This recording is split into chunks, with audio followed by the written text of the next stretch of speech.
All right. Welcome to the third episode of Lunch and Learned Live.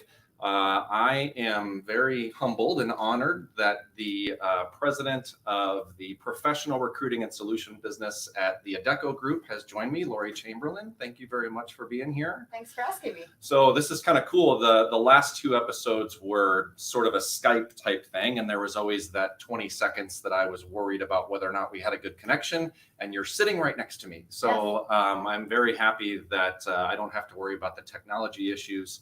But I am excited to be able to sort of talk to you and get an idea of, your background and sort of the path that led you to where you are right now with this new job. Yep. So, and some of these things I know and some of them I don't. So I may be teeing up some questions that I already know the answer to, but maybe the people that are out there watching don't know. Okay. So, you are, and we're in Oak Brook, Illinois, by the way, so a suburb of Chicago, which you are from here, correct? I am from here. I was born in Cook County Hospital in Chicago. I have cousins, aunts, and uncles all over the Chicagoland area, and I was raised in Palatine. Nice. So, okay. Yes. And so Palatine, and you have siblings. I do. Okay. I have an older brother, and he lives in Seattle, and he's brilliant. And, okay. Yeah, you were telling me about that. Yeah. So talk to me about sort of the family dynamic as you were growing up in Palatine. You told me some interesting things that I think are very applicable here. Yeah. So I come from a family that's very, very intelligent, and I was not unintelligent, but I had to work harder than some of the folks in my family. And just as an example, my uncle and my dad used to play this weird math game with each other just across the table at dinner. Trivial Pursuit was a family favorite. And so if you're growing up in that family and those are not your favorite things to do, my brother's favorite game as a child was stocks and bonds. And Wow. I just did not play in that space. So it really taught me a work ethic early on of it was unacceptable to not get good grades, to not do well on standardized testing. And so it taught me a work ethic very, very early on. What did your parents do for a living? So my dad was a financial advisor, but my dad's side of the family had a publishing company called Clapper Publishing in the Chicagoland area in Park Ridge. And so a lot of people worked in the family business. And then my mom was in real estate. She worked for a Chicago-based company called Baird & Warner. And she had a huge, I think when she retired, she might have had like 60 some odd people that reported up to her. Wow. So she was a working mom. Okay. So very cool. Yeah. And you talked a little bit about, you mentioned your brother and stocks and bonds and those kinds of things. You and some people don't know, this is actually your second appearance on a show of mine, which you're a returning guest, which is great. I know. But in the first episode that you were on, which was one of the Commuting with Kevins, we talked about your grandfather. Yes. And is this your dad's dad? No, it actually is my mother's dad. Got it. Okay. So he was in the D-Day invasion, and I don't need to tell that story, but go ahead. I think that I know that he means a lot to you. Yeah. So my grandfather was in Park Ridge. He was called to World War II right before my mother was born, and my mother was their only child. And so I became really, really close to him because he missed the first 5 years of my mom's life. So when I was born, he wouldn't let me out of his sight, but he was an attorney for Standard Oil for years and years. And he was part of the D-Day invasion. And when he tells that story, he was in the Navy and they sunk ships to create the breakwaters for the troops to get in. Wow. And then he had to gather everybody that had survived the D-Day invasion and get them back to England. And no ships were coming for them. And he said that was the hardest thing he'd ever done in his life, was keeping the morale of the troops up, realizing that they hadn't expected any of them to survive, and they had to wait for some period of time before they could get them back to England. Wow. So, and he shared these stories with you fairly openly, which I think is a blessing, because a Yeah. lot of people that come from that era don't talk about it. Yeah. Like I too had a grandfather in World War II, and he didn't talk to us about it. And we would ask a little bit, but he didn't want to share. So it's interesting you say that, because when my grandmother was alive, she passed before he did. He lived to be 103. He just passed a couple of years ago. And he never talked about it while she was alive. Wow. It was after she passed away that we learned all these stories. And I live in Washington, D.C., so he came to the World War II memorial, and he wore his hat, and my mom, it was like he was holding court for all kinds of people asking questions. He also went back to Normandy on a trip. My mother took him there for his 95th birthday, and they went everywhere that he had been. So Man, that's when I learned everything, is actually later in his life. Were you there for that DC trip when he with the hat on Yes. there? Oh Yeah. man, I would have been like, Yeah. that would have been heart pounding. Yeah. That's crazy. I remember walking through there, like the Vietnam War memorial, and people wearing the hats, Yes. and just to imagine kind of what's welling up Right. inside of them, I can't even imagine. So Yeah. that's crazy. And you had talked. The episode that we did was about him being curious and kind, which Yes. is one thing that I love. So Yeah. that was always something that I think you took away from him. Yeah. What else from your grandfather's perspective, when you think back, like this really affected me, this really helped me move forward in my life? Was there anything else? You know, I think he was always he was so strong in an influence in my life that it was always the journey was a huge part of your success. And so I've talked about this before, that he would always ask me. I mean, he lived until he was 103, and he was mentally lucid the entire time. Mhm. So really, he didn't even seem that he was elderly until he was 102. So Yeah. every time I saw him, he would ask me what I was doing at work, what my goals were, where I was on my way to the goal, where I needed to reroute or pivot, and whether my goal was still my goal. So I think he really taught me that if you have a goal and you're not achieving it or don't have success right away, you don't give up your goal. You pivot or tweak some of the things on your way to the goal, and that there's successes along the way. But if you're only focused on where you aren't, you're not going to sustain yourself. So Yeah. he was hugely influential, not only in my work career, but just as a child growing In up. general, Yeah. And the curious and kind, that is, anybody who knows me, he taught me to ask a lot of questions and really be open-minded, and try to really understand what makes people tick. And I think I get a lot of my emotional intelligence from him.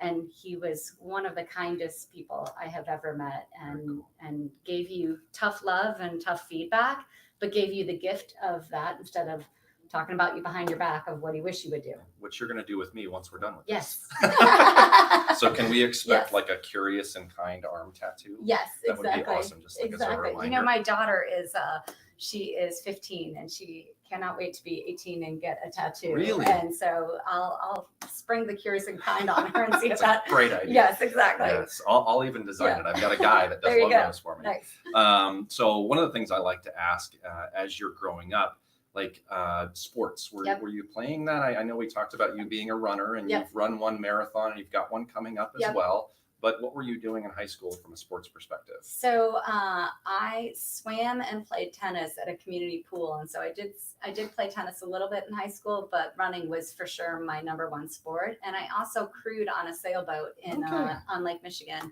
and I have to say that sports also teach you about the journey of your goal. Yep. And knowing who your competition is, and knowing, frankly, playing tennis against my mother. My mother is one of the most steady tennis players ever, but she is not strategic in terms of spin on the ball or power. Right. But playing her was actually harder for me, because she would hit it back every time in the exact same spot. And so knowing what your opponents are, and what they bring to the skill set, and what you can learn from them is hugely important. And I think that sports teach you that, because you want to win. Yep, absolutely. You want to win. Another question about those time periods: first job, first like paycheck job that you ever First paycheck job. had. Not babysitting or anything like that, Yeah. but first time that somebody gave you a paycheck for work that you did. What were you doing? So I had several kind of ones that I don't know if they qualify. I had a countryside newspaper route. Yes, I had a paper route as well. Yeah. Yes. But it wasn't, I wouldn't say it was paid. It was more you tried to get people to give you tips. Yes, which Yep. was the worst part. Which like is when going you're to little. collect from them, Yes. right? Oh, So my friend Joanne Srinsky and I, she was in Palatine. We had this countryside newspaper route around our neighborhood, but we did get to go to, was it Great America here? something like What- that. so Six Flags whatever or the amusement whatever. park was, we Yeah. got to go on this trip, but I can't say For that it your was paper route skills. paid. Yes. And then my first paid job, I think, was working at American Eagle at Woodsfield Mall Yes. when it was ragdoll That sweaters is and what I jeans. wanted to hear. Yeah, yeah. Those are the kind of jobs that I like to hear. The Yeah. retail, the fast food, like Yeah. that kind of stuff. Yeah, I think is that very was my cool. first job. Was the paper route like a 5 a.m, fold the papers up type thing? No, it was Thursday afternoons on bikes. Okay. All right. I'm taking my high five back. Yeah, Mine sorry. is 5 a.m. every day. No, it was not. It was more delivering like the information about the pizza coupon and Nice. the local softball team. That's pretty funny. Yeah. So as you're finishing up your high school career, what are you thinking? Everybody, I have, an 18-year-old right now, and like, what do you want to do? And he doesn't know. Did you have an idea of kind of where you wanted to go with your career at that point? No, no, Okay. not at all. Okay. I think I had a brief stint in grade school that I really admired a teacher. Her name was Mrs. Dawson, and she was third grade, and I just thought she was it, and Yep. I wanted to do that. Yep. But that was only a year I really remember having a vocation in mind, and that didn't stick necessarily. Mhm. So after that, it was kind of, I just liked having fun. I liked my friends. I knew that I wasn't going to be any kind of Olympic athlete or anything like that, but I really had no idea what I wanted to do. Okay. I wanted to go to college because my brother was older than me, my cousin was older than me, and they looked like they had fun in college. There you go. So that's what I did. Now you ended up at Miami of Ohio. I did. Did you apply other places? No. Really? I Being applied from to- Chicago, Yes. you applied to Miami of Ohio Yeah. and said, "Hey, this sounds like a good party school. I'm in." I'm gonna say not to that last All right, part, all right. but I will say that my brother was at Northwestern, and I Okay. was a little tired of being his little sister. Yep. And lots of my friends were going to Big Ten schools, and they all seemed really big to me when I Yep. visited them. Both my parents went to Purdue, and that just didn't seem like I Yes. wasn't going to be an engineer. So I wasn't. love your parents Yeah. even more. Did now. you go to Yeah, I Purdue? did go to Purdue. There you yeah, go. So we did go and look at it, but I wasn't going to be an engineer. They had an education school, which my mother was a teacher initially, and my dad was a finance engineering mind. Sure, and sure. So, but my cousin Linda went to Miami, Ohio, Okay. and she invited me to come for Little Sibs weekend. So I can't even say it was a college tour, Yeah. Yeah. but I was like, this place is great. And so it was the only school I applied to. Very cool. Yeah. And I know you were Kappa Kappa Gamma. I was. Was there anything else that you were doing in school while you were there, and what were you studying? So when I went to school, I was a psychology major. Okay. I can't even really say why, I just was. And then between my freshman and sophomore years of school, I went to Luxembourg and studied overseas, and I was in a French intensive program. And I came back and changed my major to diplomacy and foreign affairs and a minor in French. And going overseas was just a game changer for me because it really opened my eyes. I mean, I was born and raised in Chicago. I've lived in a number of different places, but really my roots are Midwestern, and going overseas was just, I met so many interesting and cool people, and the richness of culture and history. I was a little embarrassed how little I knew even about our culture and Yeah. history beyond my It's microcosm. eye-opening. It Yeah, is. yeah, It is. absolutely. So you finish with that major. Yep. And sort of what's the plan after that? Just get a job? No. You had a plan. What was that plan? I had no plan. No plan. Okay, got it. So I actually planned to go. My idea was that I wanted to go into the Peace Corps, and I wanted to backpack around Europe. And this is aging me, but the year that I graduated from college, the Berlin Wall came down. Okay.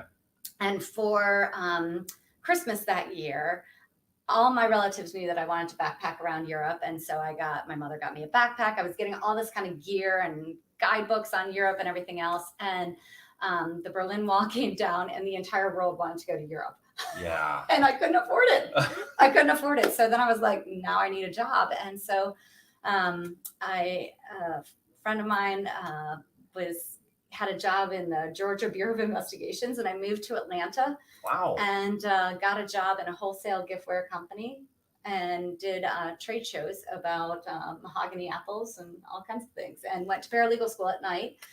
I called my grandfather and said, I think I want to go to law school. And he said, I think you just want to do that because you don't have a job. And I said, you might be right. Yeah. And so at the time, you needed to get a paralegal certificate from an ABA certified school to even get a job as a paralegal, even if you had a degree. So I did that at night, and then I got my first paralegal job. I moved to Ohio and got a job at Lauries, Seymour and Peace, which There you is go. a firm that's still there. All right, I'm starting to see where this is going now. Yep. So this was the entry into the Yeah. legal field. Yep. How did you get into this crazy business of recruiting? Yeah, so I was working in law firms for about 9 years, thinking I was going to take the LSAT because I was working the hours, I was doing all kinds of stuff, and I thought what am I going to do? And maybe law is the right thing. And my grandfather was trusting that this was sticking a little bit because I've been doing it for 9 years. And special counsel was a client of Really? the firm that I was at the time. And they asked me if I would ever be interested in being a recruiter.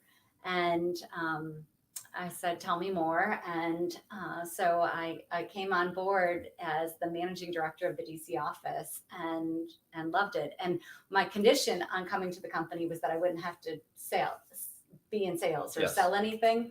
But because I didn't know that I was a salesperson. And so very quickly, You sort of learned that my over time. favorite thing was going and talking to clients about their problems and trying to figure out how to help solve them as if I was one of them, because it was the universe that I had come from. Yep. So You could speak the lingo and understand what I they're felt saying. like I wasn't saying what you need to do. I was like, well, what we need to do. And people used to comment on that immediately I felt like, well, let's roll up our sleeves. What are we going to do about this? And so I loved it. Okay.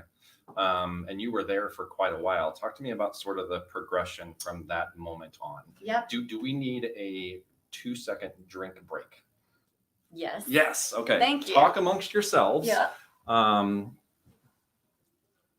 For those of you that think I'm not drinking Diet Coke and know me, this is my Diet Coke. I It's just in a cup with I ice. haven't asked about the Coke and Pepsi thing because I think Yes. I did see that on an article somewhere that I found about you, that I you do were a have- Diet Coke person. I do have a Diet Coke addiction. Okay, Yes, I so talk to me about from special counsel, managing director, Washington, D.C. Yep. Because you made your way back to Chicago eventually. So correct? No, I thought you were with like accounting principles. yes, But it wasn't based in Chicago. it wasn't based in Got it. Chicago. Okay, So I've so- been in DC since about 1994, and I joined special counsel in 99, Okay. and I've done every role. I've done perm, I've done temp, I've done sales, I've done management, leadership, I've done acquisitions, and John Marshall was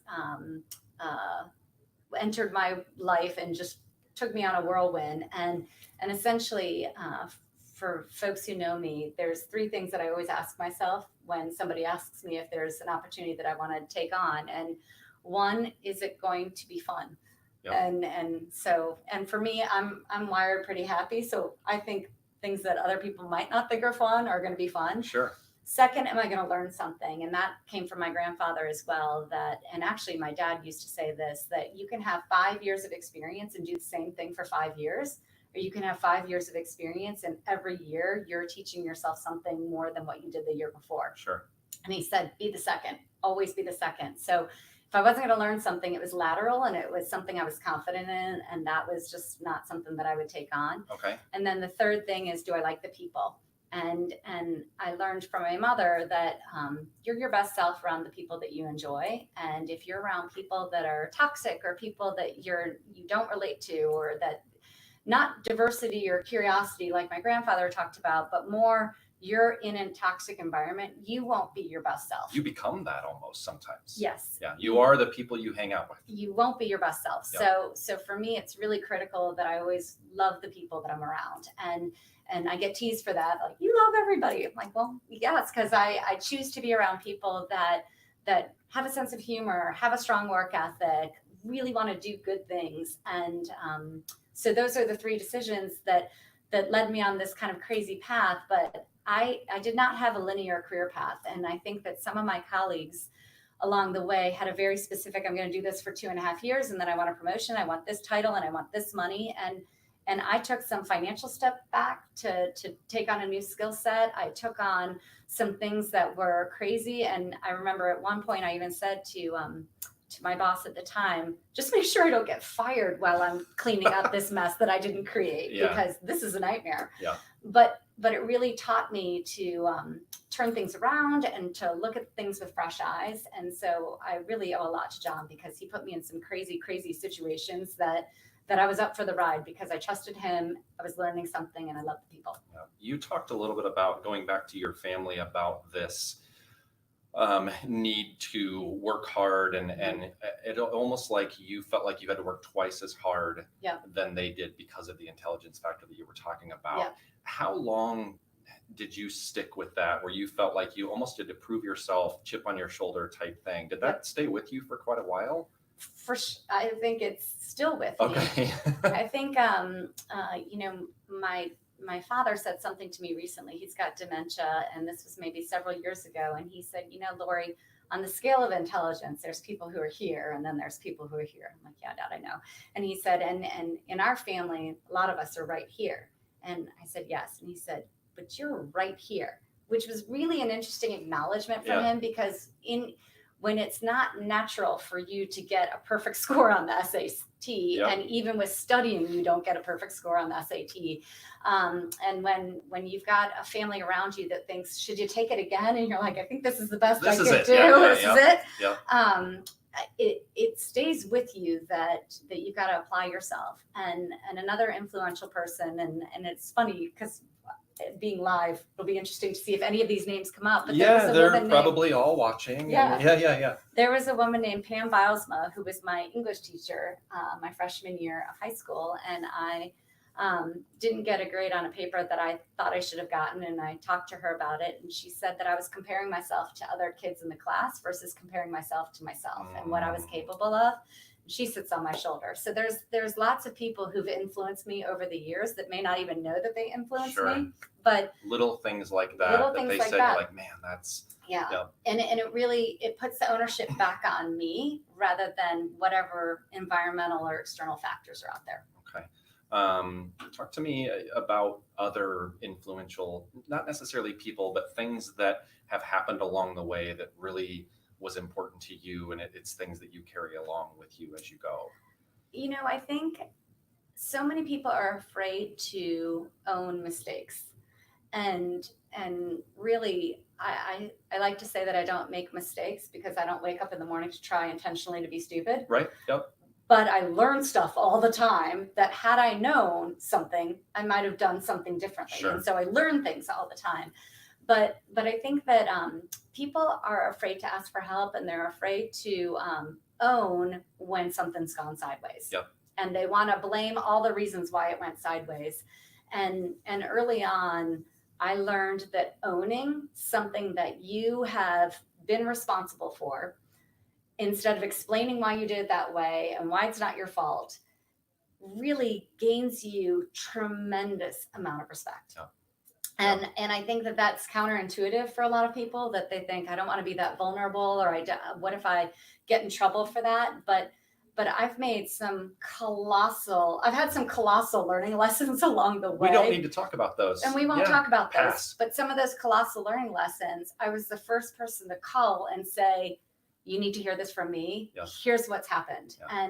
And it really, that being vulnerable and brave, because it takes being brave, really has garnered me some respect from some very influential figures in this organization and others. I feel like this business and sales in general, even recruiting, is such a ownership business. Like you're almost owning your own business, where it takes my own willpower to pick up the phone or to reach out to clients. Like I can produce what I can produce, and you can't really blame it on somebody else. Right. And I'm curious to know, just, I'm sure there are some of our salespeople that are out there watching, your thoughts on those types of things in terms of owning your business.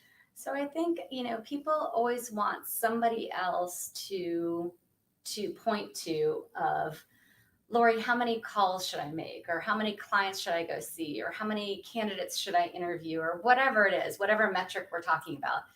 And my question back is, do you like meeting candidates? Yeah. Because if you don't, this isn't prison. You probably shouldn't be doing this. Yeah. If you're worried about hitting a number for me, rather than you enjoy meeting people and helping them find a job, and you need to meet as many people as possible to make as many lives transformed as possible, then you're in the right business. If you're trying to figure out, well, if she said 10, then I probably could do 6, then you're probably not in the right business. Yep. So from my perspective, it's not just about self-motivation. It's, do you enjoy what you're doing for a living? Because I think there's a lot of people who do it because it looks good on paper or somebody told them that they should. But to your point, like you might sound like you're perfect for this job. If you're not willing to pick up the phone, I can't make that happen for you. Yep. Yeah. So, it's a really good segue. And I've asked this in the first 2 episodes. And it really came from Nick Hardwick, the center for the Chargers that I was talking to. And we were talking about sort of that want to determination. He was a wrestler. You know, he's lost 85 pounds in 4 months after he retired and different things like that. And I asked him, where does that drive come from? And he said, you're born with it. Yeah. What are your thoughts on that? I think you can't teach hustle. Okay. You cannot teach hustle. And there are some people who are just wired to be successful and to hustle and to own it. And there are other people that feel like people got lucky. Yep. Or feel like there's an entitlement factor or whatever else. Or there's a shortcut. Or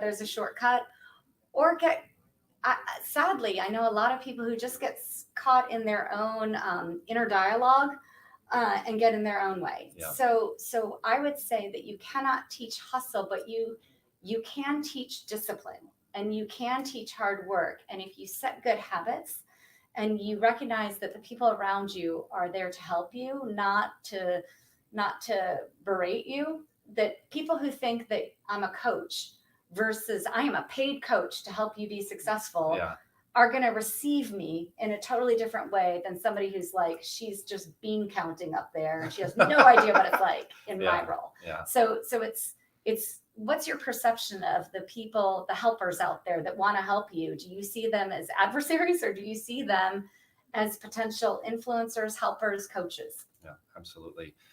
So you've got this new role. Mm-hmm.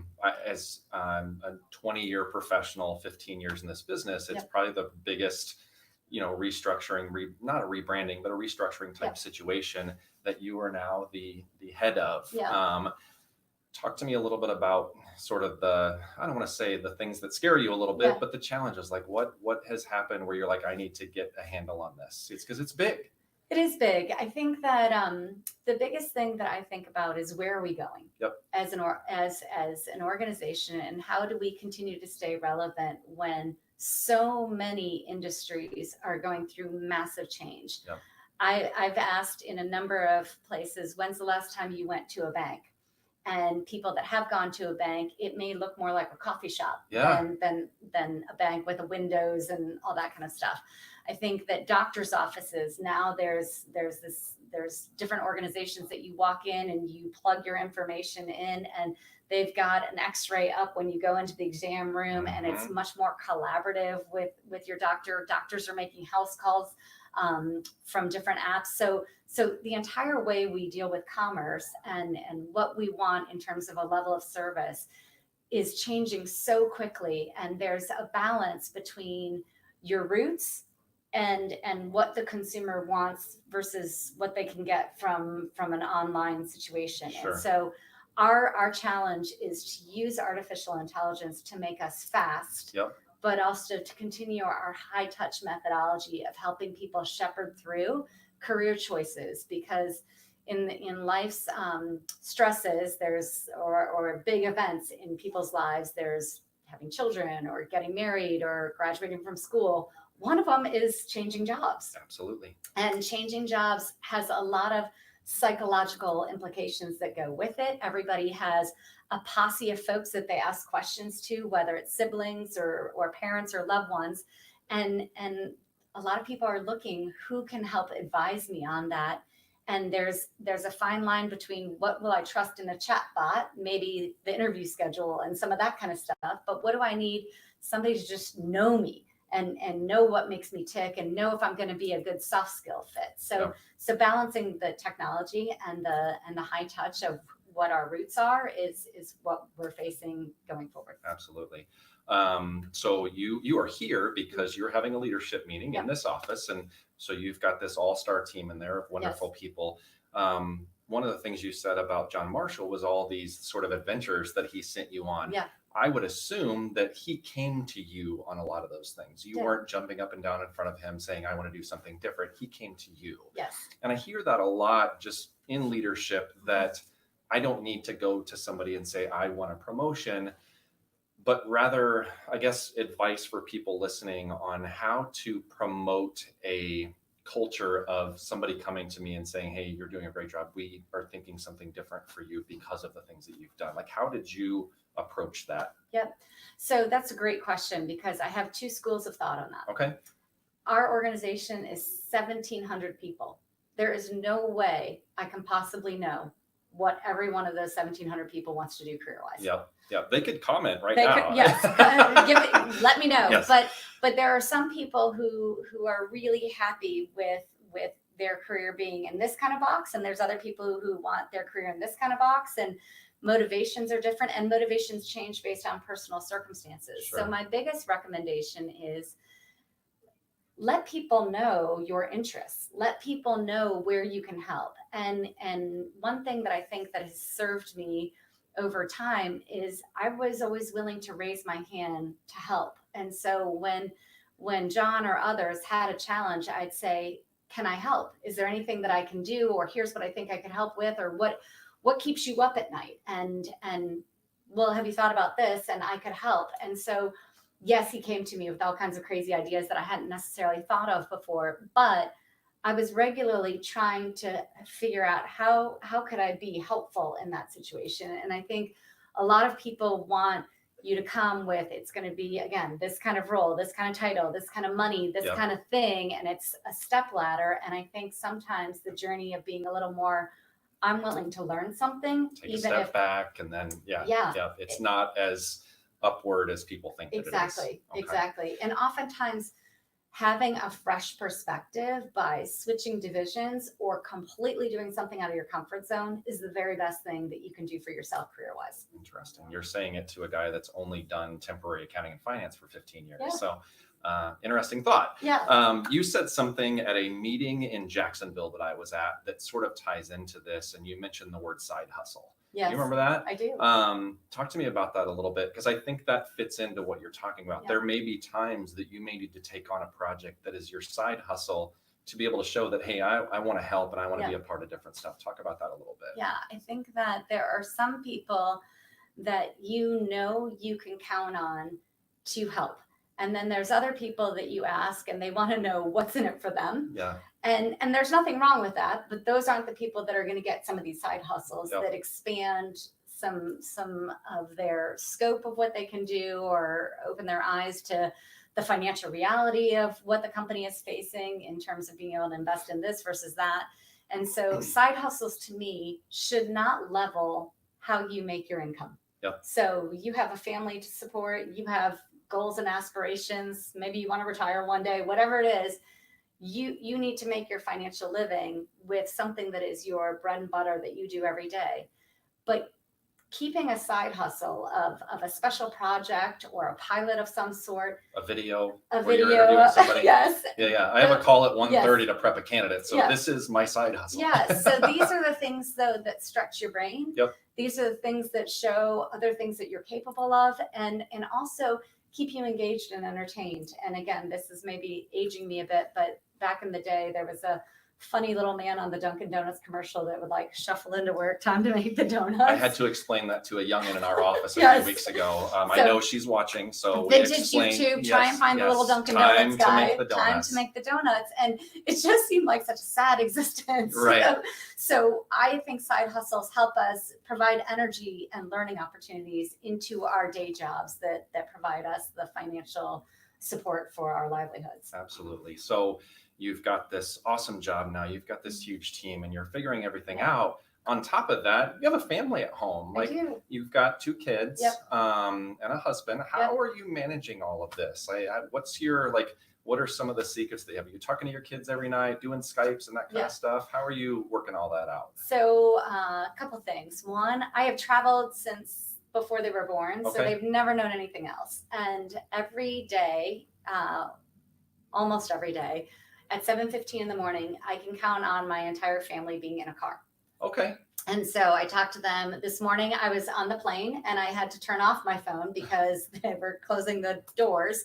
But I did get to talk to them for a couple minutes. Yep. And so it's a good time for us to level set. Then in the evenings, I usually talk to them one-on-one. So my son might be at basketball and I don't catch him on a Monday, but I talk to my daughter and my husband, or I talk to my daughter one night, or my son, and my daughter's off in her rehearsal. So the morning is a guarantee. I got all three of them, but the afternoons get a little dicier depending on the time zones and everything else. But they're I think one of the things that's so fun about being a parent is just your kids' personalities and the parts that they take from you or your spouse or other family members even.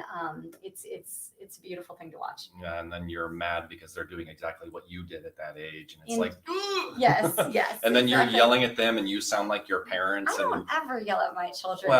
Kate and Ian may never see this, but I'll have to show it to them and they'll be like, what? I've had a few instances where I've said things and I'm like, man, that sounds like my dad so much. And it's just funny that, and then, you live your life trying not to do that just because you always thought your parents were horrible or whatever. So I said to my pediatrician early on, I'm like, I feel like I'm a really nice person. So why do I lose my mind with my children?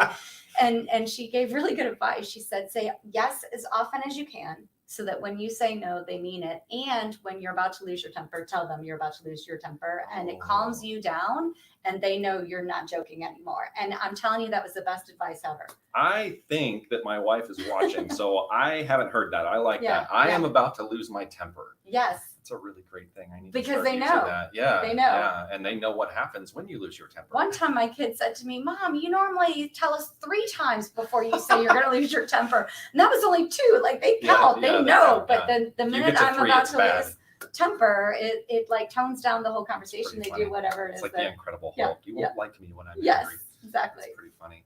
Well, cool. I think that this is great. And I know that we have several of our colleagues that have gotten together and watched this, because I know it's hard for you to get out to every single office. There's only one of you, unfortunately. And so I think it's neat that people get to know you a little bit better. No, I really appreciate the opportunity. I'm not hammering you with 50-50 questions like dogs or cats, and we know it's Coke, not Pepsi, and those types of things. Diet Coke. Okay, right, Diet Coke, because we don't want to alienate half the people that we work preferably. with. Right, so very cool. Well, is there anything else? Just, I know that there are several colleagues watching, and you've been on several of our town hall calls and those types of things, but this is a little bit different. They've probably not seen you. Is there anything sort of last words that you want to give some of the people that we work with? Yeah, I think that we are really lucky to do what we do. And I can't say that everybody I know loves what they do for a living. And so I think it can be a pastime to go to the local watering hole on a Friday and complain about your job, because that's kind of a thing to do.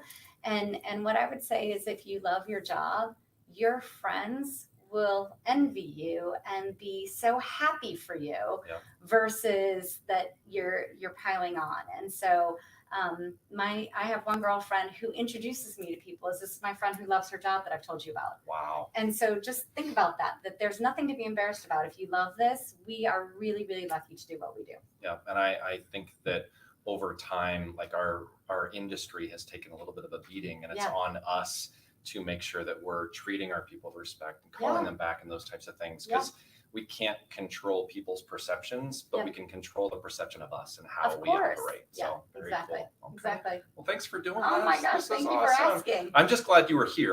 The technology issues scare me to death. It was a little stressful watching you do all that. I still don't know how it all worked, but hopefully we're live. It looks like that we have that. So we could have just done this whole thing and there was no sound and we don't have subtitles, so we'll do it again. But no, I think that we're good. So thanks for being here. It's been fun. Excellent. Right, thank you. Cool. Thanks everybody for joining. We do have this Thursday, Dr. Bob Froelich, who is the CEO of the Kane County Cougars. If you've never heard him talk, he is at the Chicago Executives Club World Economic Summit, and not the World Economic Summit, but sort of the economic outlook. And I was at it a couple years ago, and these events, I have the attention span of like a 3-year-old. And so when people are talking, I want to be engaged. This guy is awesome. Like Nice. I was just so fascinated, and he's an expert on the markets and those types of things. So we're going to talk about his journey as well. And then on the 27th, and I have not announced this yet, but I'm going to announce it right now. On the 27th of February at noon, I'll be talking to Hannah Curley, who was the runner-up in season 11 of The Biggest Loser. Oh my gosh, Yeah. that show's so fun. Yes, Yeah. and season 11 was our favorite season, and I've been connected to Hannah over the years since that season, and so I was talking to her yesterday. She's like, I would love to do it.